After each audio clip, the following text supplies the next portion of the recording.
Hi, everyone. Mac McKelvey, CEO and founder of Saline MG.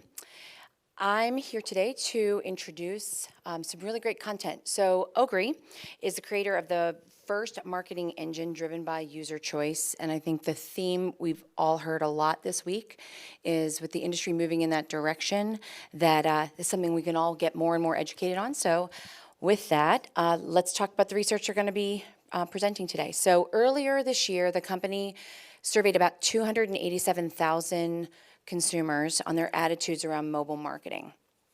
Today, Max Pepe, who is the VP of Marketing for Ogury, has joined us from across the pond to walk you through the results. So with that, we'll have Max come up, and then I'll join him for some follow-up questions.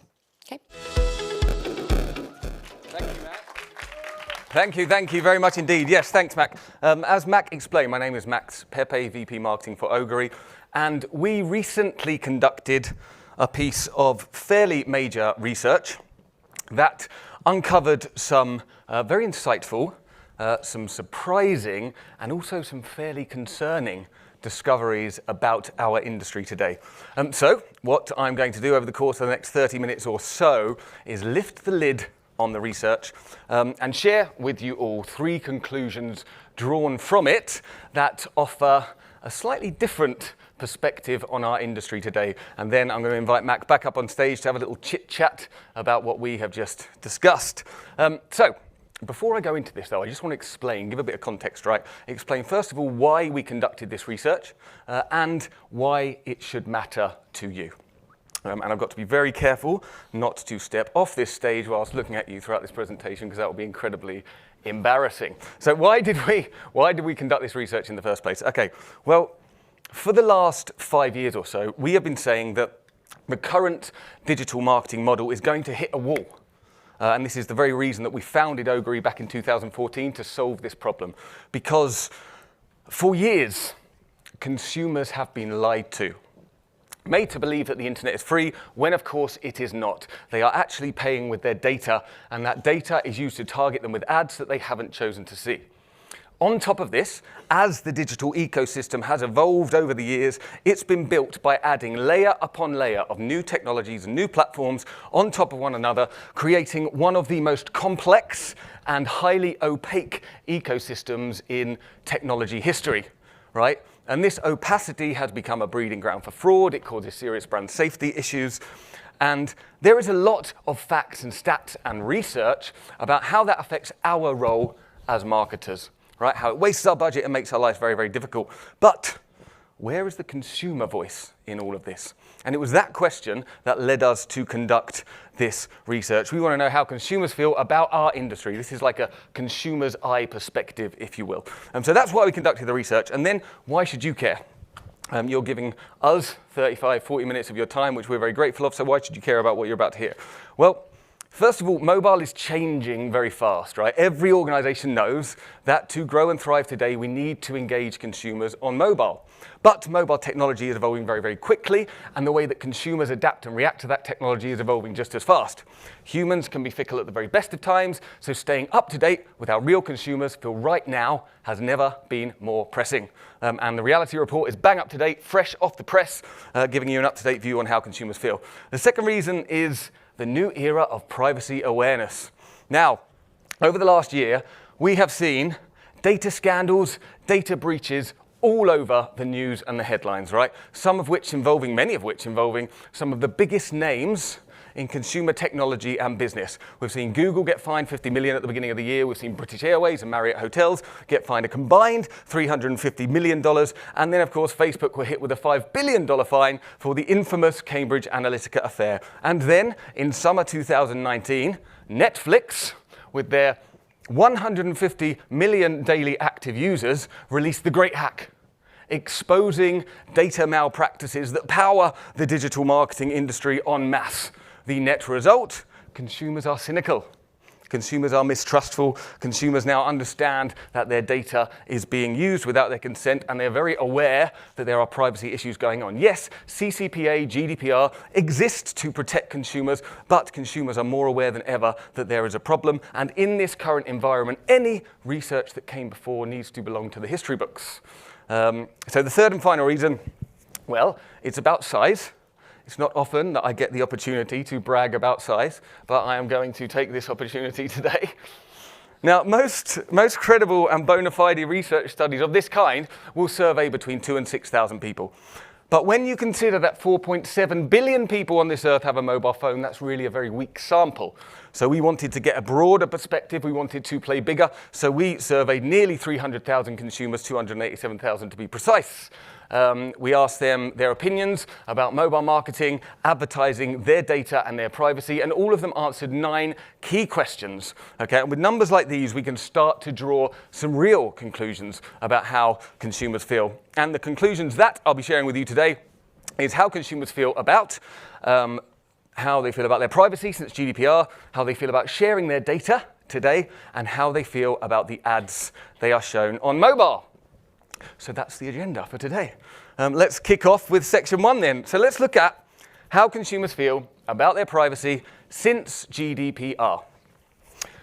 So GDPR came into effect over a year ago, nearly 18 months, as I'm sure everyone knows. And its purpose, of course, is to put an end to data scandals, to put an end to toxic data and rogue marketing that we are unfortunately so accustomed to. Its purpose also is, of course, to both protect and inform consumers. So we would like to think that 1 year on, consumers have a better understanding of how and why organizations use their data. Is it playing out that way? Let's find out. We asked consumers the following question. After GDPR came into effect, do you feel that you have a better understanding of how companies use your data? The answers we presented them with were yes, no, or I don't know what GDPR is. So, in your mind's eye, just have a think. Let's take the first one, the yes answer. What percentage, out of 100 obviously, do you think of consumers said yes, they have a better understanding? Just have a think, play a little game with yourself, and I will not that sort. And I will reveal the results.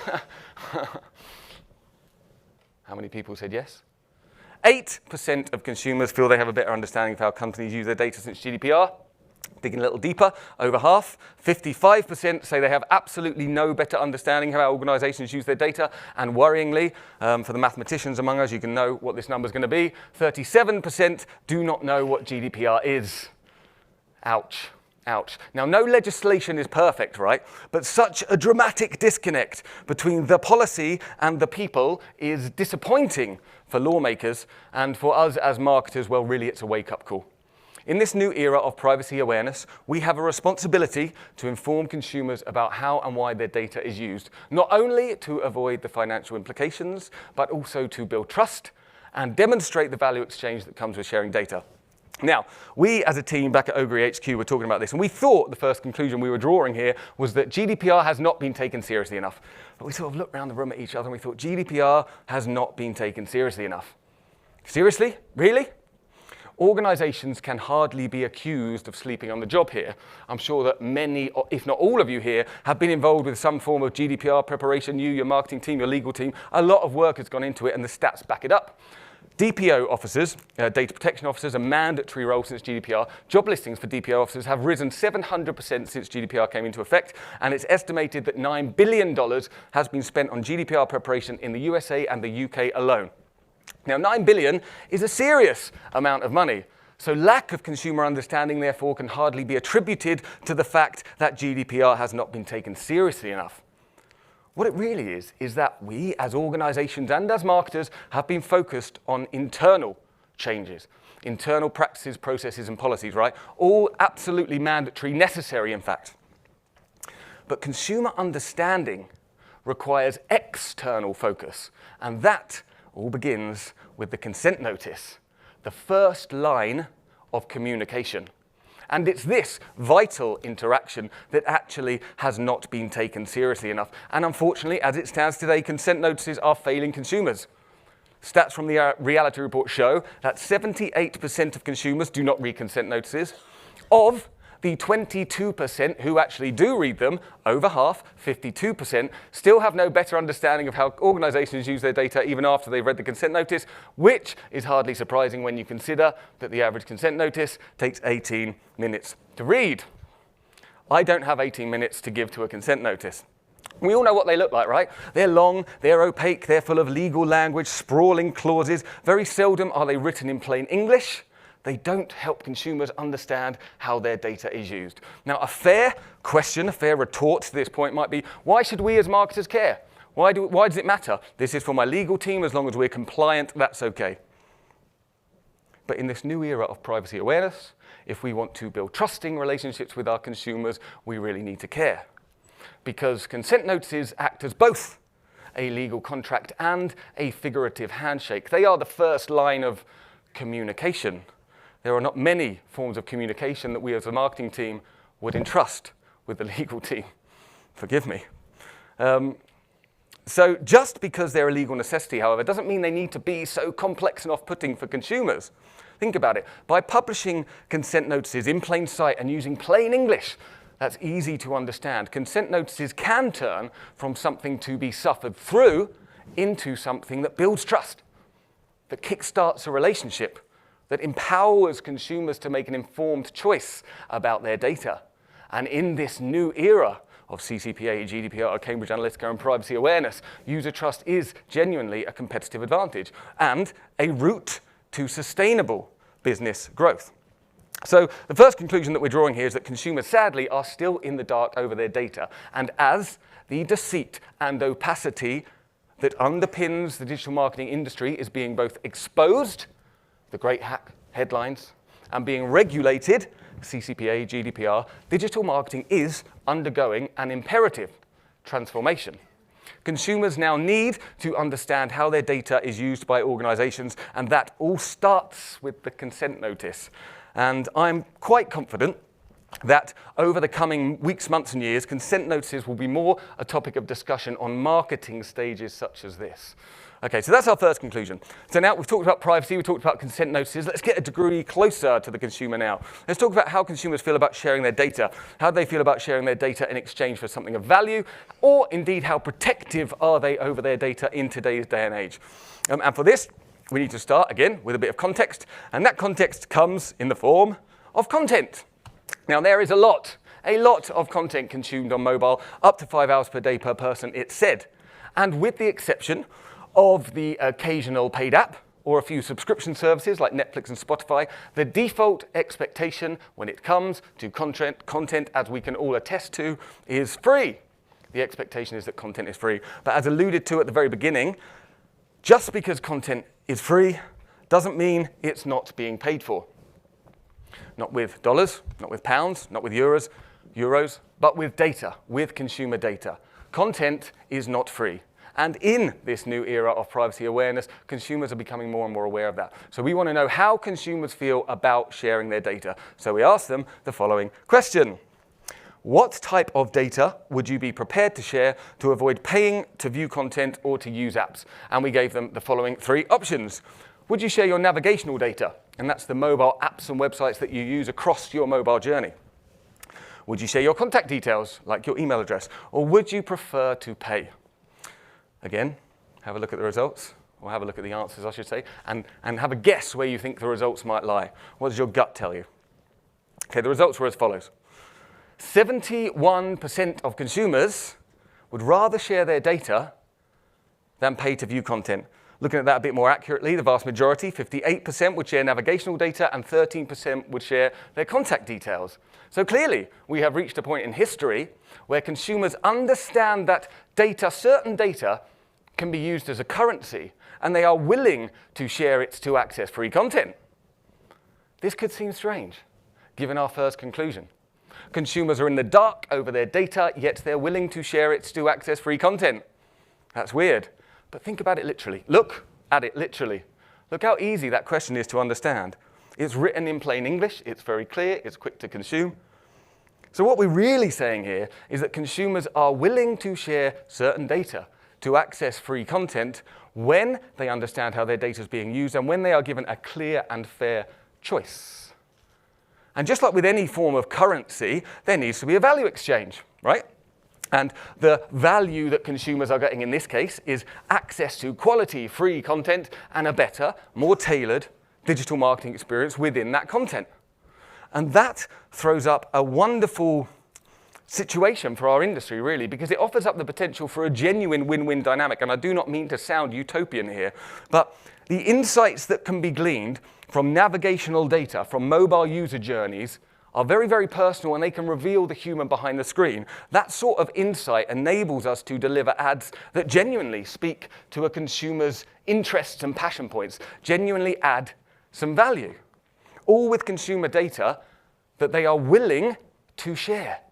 So clearly, this is the way things are going. Now, we can't forget here, out of those results, that there were 29% of consumers that would rather pay for content. 29%, that's nearly a third, so as marketers, we want to take that seriously. So what we think this is perhaps telling us is that there's a call to the market for a new model, one that also gives users the choice to pay for content in a marketing and data collection-free environment. Mac, maybe that's something that we can pick up on our little chat afterwards. Okay, yeah, so second conclusion then, second of three, is that data, certain data, is the currency of choice on mobile. And this offers up the potential for a genuine win-win dynamic. Consented data, valuable ads, everyone wins. Okay, so third and final conclusion then.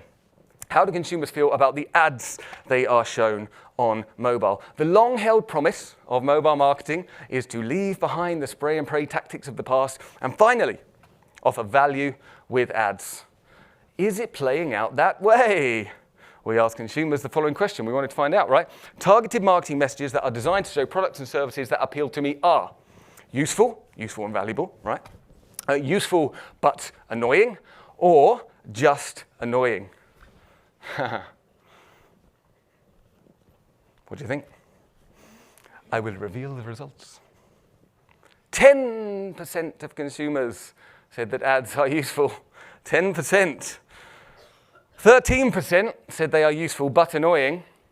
And therefore, 77% of consumers say that targeted marketing ads are just annoying. Wow. Wow, what on earth is going on here? This means that a combined 90% of consumers, if you take those last two stats, 90% of consumers find mobile ads annoying. And we as an industry are set to spend $165 billion on ad spend in 2019 alone. I'll say it again, $165 billion. And after all of that has been spent, 9 out of 10 consumers will be left irritated by what they see. It's crazy. It's crazy. What other industry could really get away with this? Clearly, there is an imperative transformation, a shift needed. Right? Now, what's actually going on here? We as marketers don't want to waste marketing budget any more than we want to piss off consumers, essentially. So what's going on? Are we suffering from a shortfall of technology? Or are we suffering from not enough data? Do we need more data? Surely it has to be technology or data. But as the ecosystem has evolved and been built by adding layer upon layer of new technology over the years, creating this opaque ecosystem, there are now a colossal 7,000 marketing technology vendors in the famous Lumascape. But we can't forget that ad spend, the vast majority of ad spend, is still dominated by the walled gardens. Ad spend is still dominated by the walled gardens. Therefore, the vast majority of ads are still seen within the confines of the walled gardens. Now, it's no secret that these tech giants have an incomparable mass of consumer data and a seriously comprehensive understanding of consumer behavior. Their technology is very advanced, their products are very good, and their business models rely on ad spend. These are some of the biggest companies in the world. So you would think that we had reached a time in history where we could finally offer value through targeted mobile marketing ads. But that is not what consumers are telling us. 10% or 1 in 10 of consumers, only 1 in 10, deem ads to be useful. And another stat from the Reality Report, 84% feel the number of irrelevant ads is either increasing or at least not getting any better. Clearly, more technology and more data alone does not equal user value. Now, that's our third conclusion, but we can't stop there. We need to push it just a little bit further, right? So if more data and more technology is not the answer, what is? This is where everything starts to come together. Right, as we know, consumers now understand that their data has a value. But that awareness today is now inextricably linked to high-profile public data scandals. Consumers are aware that their data has a value, and they're aware it's being taken without their consent, without their permission to serve ads to make money. Yet, paradoxically, 71% of consumers are willing to share their data, certain data, to access free content when they're given a choice. And therein lies the most important conclusion of all. As digital marketing is becoming exposed and regulated in this new era of privacy awareness, as we're undergoing an imperative shift, the future of mobile marketing and digital marketing in general is not about more data, it's not about more technology, it's about user choices, permission, and trust. Because unless consumers are given an explicit choice to share data or not, to receive ads or not, there will always be an underlying resentment to the ads they are shown. Because ultimately, it doesn't matter how relevant they are, because if consumers haven't explicitly chosen to see ads, now they are aware how their data is being used. If they haven't explicitly chosen to see ads, those ads act as a constant reminder that their data is being stolen and used to serve ads without their permission. And that is just annoying. So what we think the reality report is really telling us that we as an industry need to start changing our mindset, shifting our mindset from data-driven to choice first. Because as digital marketing is being exposed and regulated and undergoing an imperative transformation, consumers expect choice and control over their digital marketing experience. And the future of marketing belongs to those who respond. So that's the lift. That's the lid been lifted on the results now. I hope you found that informative. And I would now like to thank you. And let's have a big round of applause for Mac, who's going to join me up here on stage. I've done nothing. Applaud for Max. I've done nothing. All right. Hi, Mac. I'll try to talk as fast as you, but with a worse accent. Fair enough. Okay. Very interesting data. Thank you for sharing it. I think everybody would agree on that. Thank you for listening. So I think the obvious question would be following that is, okay, so we get it. Give consumers choice, right? Yeah. And why aren't we doing that? Simple enough solution? Right? Absolutely, a superb question. Why aren't we doing it? Well, of course, we can't forget the fact that it's not like no one is doing it. We are seeing people starting to adopt and realize this. And of course, some people are giving consent. But the reason that it's not being adopted by the majority at the moment is really because organizations of all sorts are fearful of the impact, the negative impact that this could have on business results. And like organizations, frankly, like we can understand it if we take a degree of empathy, but it's not right that organizations are lured in by immediate short-term gains and not really thinking about where the industry is now going. And I mentioned it many times on purpose, but as digital marketing is being exposed and as it's now being regulated, we must start to consider the consent notice, right? And it's not that easy. There are not that many viable solutions to be able to offer consumers a fair choice over their data. But really, if we want to talk long term, then we absolutely have to be doing it. I mean, we see up to about 60% opt-in rate to our consent notices, and a lot of people are scared that they're actually going to lose a lot of their audience or a lot of their reach if they don't get consent. But as we often say, like, wouldn't you rather have some close friends who are responsive than many, many enemies against you? And now, as people are cynical about the way their data is used, if they haven't opted in to see your ads, then they do hold a certain resentment to them. So really, the answer to your question is that people are lured in by short-term gains and not thinking about the future, and now is the time to act. There's been a lot of talking about it. We've been talking about this for years across all of the publications and on stages like this, but it's now, it's at breaking point, and we need to start taking action now. So if you look at a year from now, and you and I are sitting back here on the stage, are we in a consent-driven world? Or is it overnight? Is this something that can happen quickly? Well, I mean, is it going to happen overnight? Certainly not. We've got a whole industry to shift here. And this is an industry that, as I mentioned, is both highly opaque, very complex, and has some wrought iron roots and tangles underpinning the whole thing. So it's going to take a little while to unearth it. However, we have now this regulation point. It's not just about this utopian world where consumers have control over their data and their digital marketing experience. We are now in a time where there's also regulation to back this up.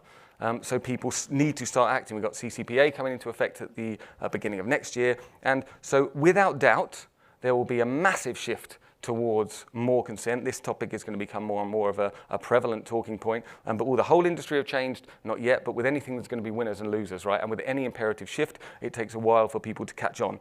And those who respond to this and get first in, early doors, are the ones that are going to start building trust, and their marketing will become more effective. And those that don't, there are unfortunately going to be some casualties, and there's going to be people that lose out, either because of the financial implications and the fines that they're going to get that could be crippling, but also because their ads that they've shown, if their consumers that they've paid a lot of money to target and reach realize that they haven't consented to see that ad, then they're going to think negatively of both the brand or the advertiser who is serving that ad, and also the publisher who is holding the ad. Sorry, the brand that's paying for the ad and the publisher. I was just going to say that. So it's the ecosystem. It's if you think about it, 7,000 tech providers you mentioned, right?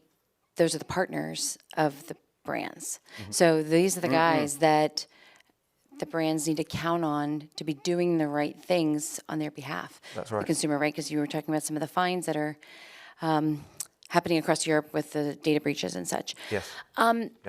When we talked a week or so ago, we talked about this notion, I think you called it, so we're in the shared economy era, right? But you called it the trusted digital economy. Can we unpack a little bit on that? Because I think some of the data points that you presented speak to some of the challenges there. Yeah, sure. So this is fairly high level, but we'll bring it back to earth after we've unraveled it somewhat. So as the internet has matured, we started off with the information economy, right? We moved from the information economy then to the connection economy, and now we're in what's called the shared economy. That's what you'll find if you search that on Google. There's a lot of information written about the shared economy. And this is essentially an economy that's underpinned by peer-to-peer services. So this is where we've seen big successes like Uber and Airbnb start to come to the forefront. But so you're saying like with like an Airbnb example would be people going into someone's home, which you say that on the surface, it sounds insane. Exactly right, exactly. So the underpinning, the backbone of the shared economy is trust. And we have now entered into this trusted digital economy.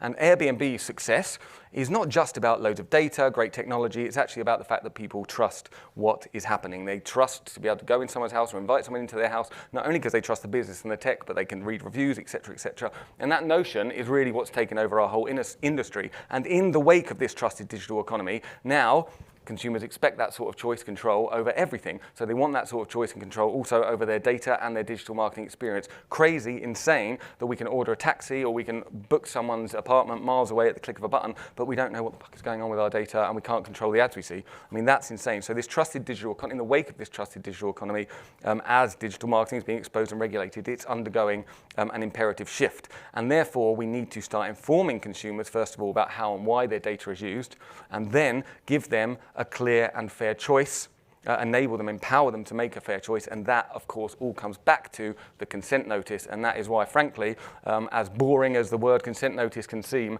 on the surface, it's a seriously important part of the marketing role now. When you said, I think in your presentation too, it's a handshake, right? So you're protected as a technology company, and for your brands, there's a legal ramification, but in a positive way.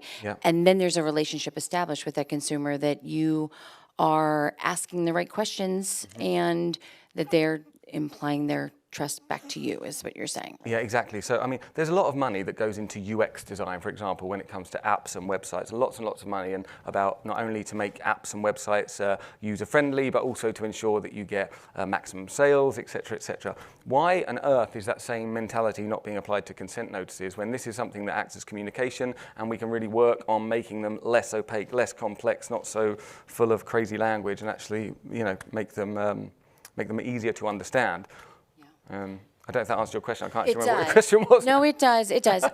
Let's go back to brands for a minute. So yesterday, ironically, I was moderating a panel that your CEO was on. Yes. And he referred to this new consent-driven world as being the next iteration of brand safety, right? The brand safety in the early stages was all around placements. Yes. And he mentioned something around brand safety 2.0, including more than just placements. Can you talk to that at all? Yeah, so of course brand safety is a big issue, and it often, when we're talking about it, first of all, there's a clear distinction between fraud and brand safety. That's something that sometimes gets confused. But anyway, with brand safety, yeah, typically we talk about the inventory, or we talk about the placement of ads on dubious or incorrect content that has some sort of negative brand association. But now, of course, as this ecosystem is evolving, I wouldn't necessarily say it's 2.0, although I like that phrase. It's more, it's getting deeper and it's getting more important. Now this also needs to come down to the data, because the data that we use,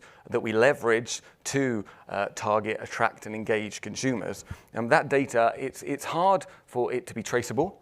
Like the amount of data that we use, we often rely on third-party vendors, we use broad segments, but understanding the traceability, is it consented? Okay, if you ring someone up, you ring up your vendor and they ask if it's consented, they might go, yes, it is. But really, unequivocally, can we guarantee that that data is traceable? That's very difficult.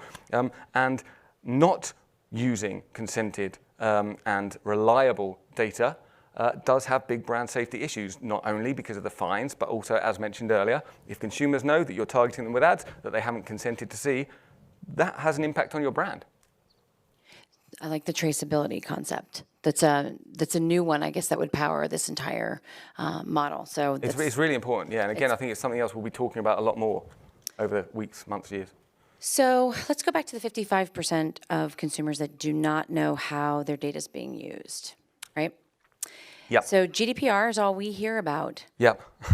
right? Yeah. People in this room, people in this industry.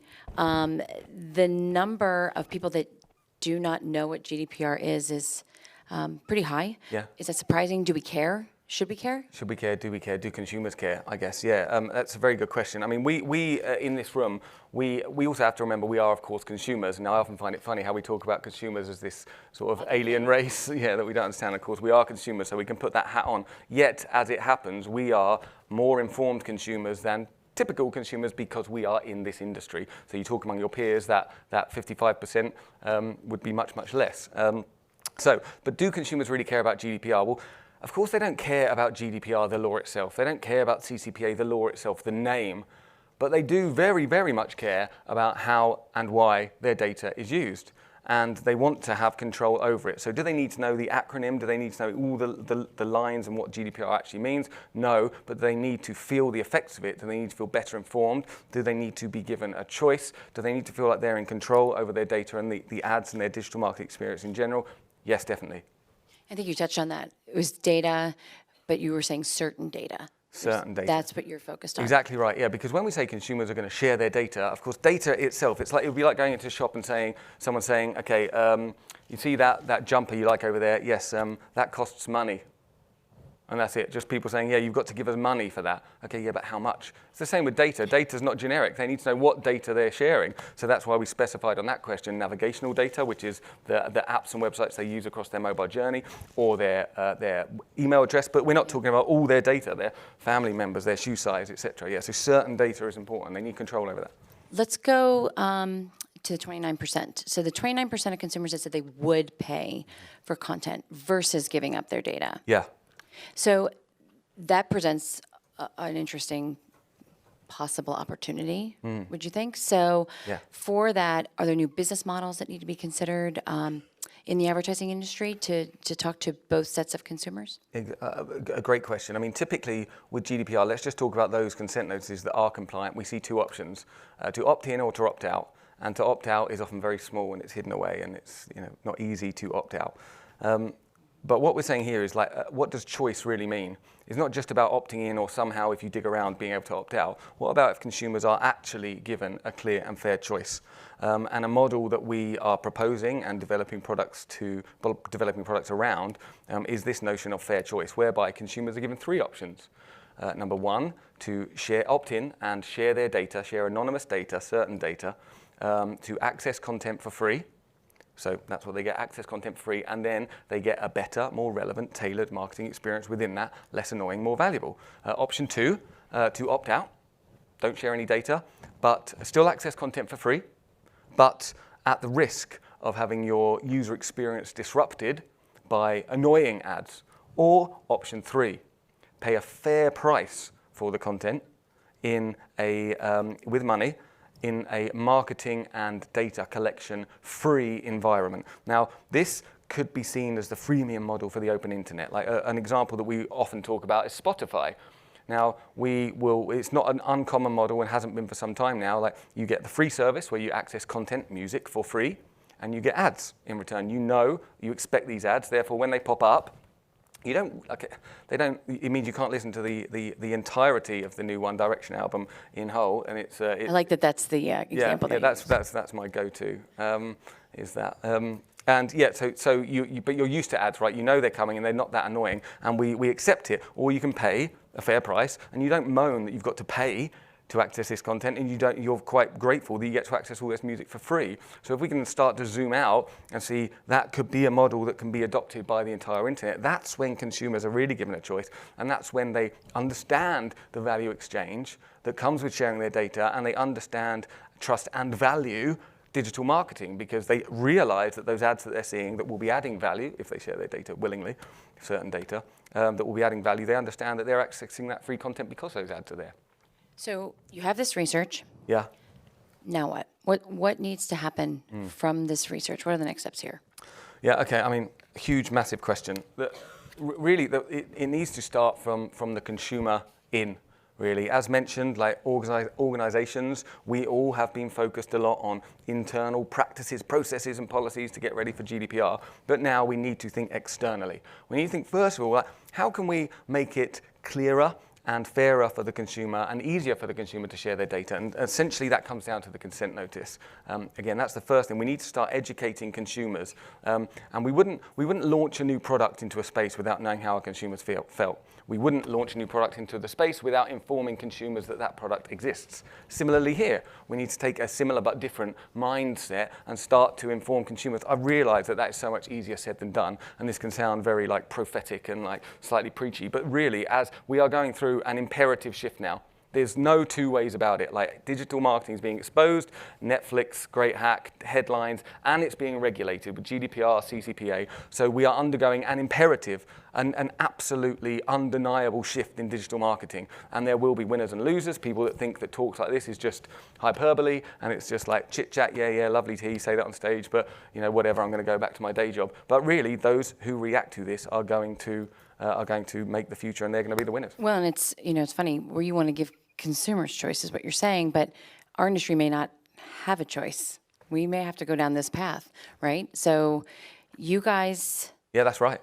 You've adopted this model since the beginning, is that correct? So this has been how you've attacked the market. Yeah, exactly. So back in 2014, when we founded Ogury, the opacity, the deceit that underpins digital marketing, unfortunately, was recognized, and we knew that this is the way it was going. We hedged our bets on the fact that giving consumers a choice to share certain data to access free content was the way the industry was going. And 4 years ago, everyone thought we were crazy, and people were like, why on earth would you do that? And kind of is suggestive or indicative as to the mentality of a lot of our industry. But people thought we were crazy to give consumers a choice and only be relying on consented data.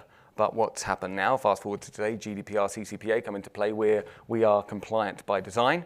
And not only that, but the results also back it up, because this is a thing called the Franklin effect, right? That when you do someone a favor, you're more inclined to do them a favor again, or a psychological phenomenon, a psychological bias called choice supportive. That basically, when you make a choice, you are more inclined, when you do someone a favor, in this case, when you opt in, you're more inclined to then engage with that brand later down the line to support your original choice.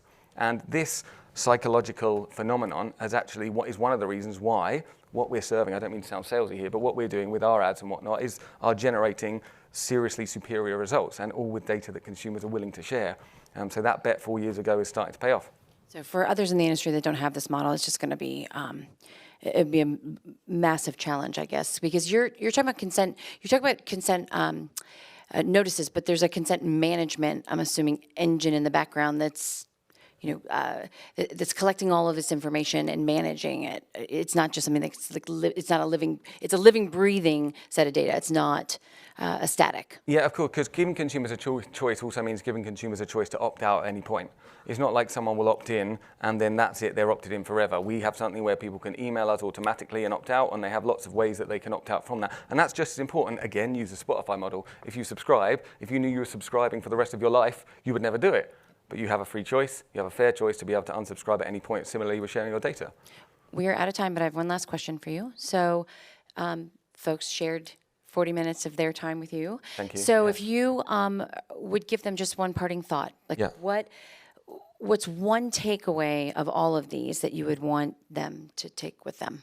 So I mean, frankly, it all comes down to just giving the consumer a choice, helping to educate the consumer and evangelizing this problem, and starting to partake in the solution, because all this chit chat is good, but we need to see actions. And really seriously, I genuinely, hand on heart, believe that there are going to be winners and losers in this shift in digital marketing, and those that react are going to be the ones that win. Those that don't will find it hard. And if anyone in the room wants a copy of this, how could they get that? Good point. Email marketing@ogury.com. We did have some hard copies that we were going to bring up on stage, but That's not very digital. yeah, that's very true. Yeah, or environmental actually. But yeah, if you want a copy, either digital or hard copy, then have you got some there, Charity? Yeah, look, the Charity's just holding one up there. That's what it looks like, isn't it beautiful? A lovely cloth-bound cover and everything. Wonderful for your coffee table. So yeah, if you want a copy, marketing@ogury.com. Send us an email. Thank you for making the journey across the pond and sharing the research with everybody. Thank you. And if anyone would like to talk to Max after, catch him on the way up. Fantastic. And thank you. Thanks, Matt.